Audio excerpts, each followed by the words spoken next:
engineers at MIT and the University of Massachusetts Medical School have designed a new type of nanoparticle that can be administered to the lungs, where it can deliver messenger RNA encoding useful proteins. With further development, these particles could offer an inhalable treatment for cystic fibrosis and other diseases of the lung.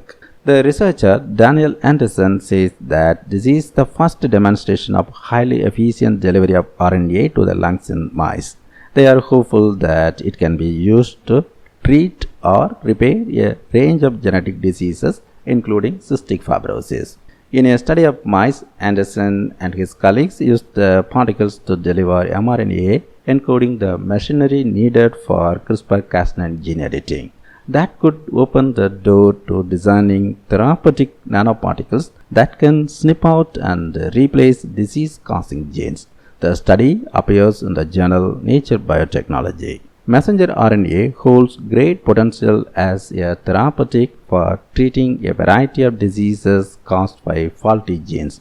One obstacle to its deployment thus far has been difficulty in delivering it to the right part of the body without off-target effects. Injected nanoparticles often accumulate in the liver. So, several clinical trials evaluating potential mRNA treatments for diseases of the liver are now underway. RNA-based COVID-19 vaccines, which are injected directly into muscle tissue, have also proven effective.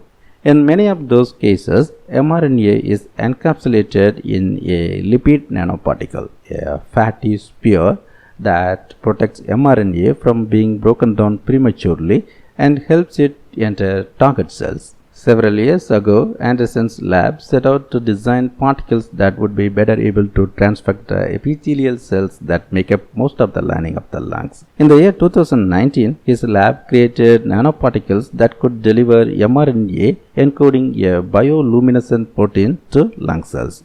Those particles were made from polymers instead of lipids, which made them easier to aerosolize for inhalation into the lungs. However, more work is needed on those particles to increase their potency and maximize their usefulness. In their new study, the researchers set out to develop lipid nanoparticles that could target the lungs. The particles are made up of molecules that contain two parts, a positively charged head group and a long lipid tail. The positive charge of the head group helps the particles to interact with negatively charged mRNA, and it also helps mRNA to escape from the cellular structures that engulf the particles once they enter cells. The lipid tail structure, meanwhile, helps the particles to pass through the cell membrane. The researchers came up with 10 different chemical structures for the lipid tails, along with 72 different head groups. By screening different combinations of these structures in mice, the researchers were able to identify those that were most likely to reach the lungs. In further tests in mice, the researchers showed that they could use the particles to deliver mRNA encoding CRISPR-Cas9 components designed to cut out a stop signal that was genetically encoded into the animal's lung cells. When that stop signal is removed, a gene for a fluorescent protein turns on.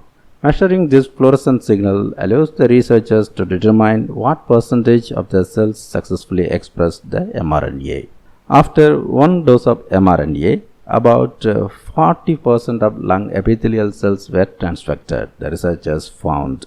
2 doses brought the level to more than 50% and 3 doses up to 60%.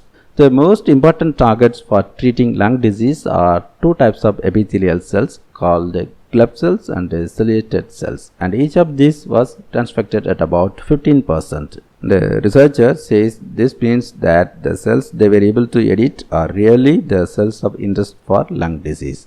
This lipid can enable them to deliver mRNA to the lung much more efficiently than any other delivery system that has been reported so far. The new particles also break down quickly, allowing them to be cleared from the lung within a few days and reducing the risk of inflammation. The particles could also be delivered multiple times to the same patient if repeat doses are needed. This gives them an advantage over another approach to delivering mRNA, which uses a modified version of harmless adenoviruses. Those viruses are very effective at delivering RNA, but can't be given repeatedly because they induce an immune response in the host. This achievement paves the way for promising therapeutic lung gene delivery applications for various lung diseases. This platform holds several advantages compared to conventional vaccines and therapies, including that it is cell-free, enables rapid manufacturing, and has high versatility and a favorable safety profile. To deliver the particles in this study, the researchers used a method called intratracheal instillation, which is often used as a way to model delivery of medication to the lungs. They are now working on making their nanoparticles more stable so they could be aerosolized and inhaled using a nebulizer.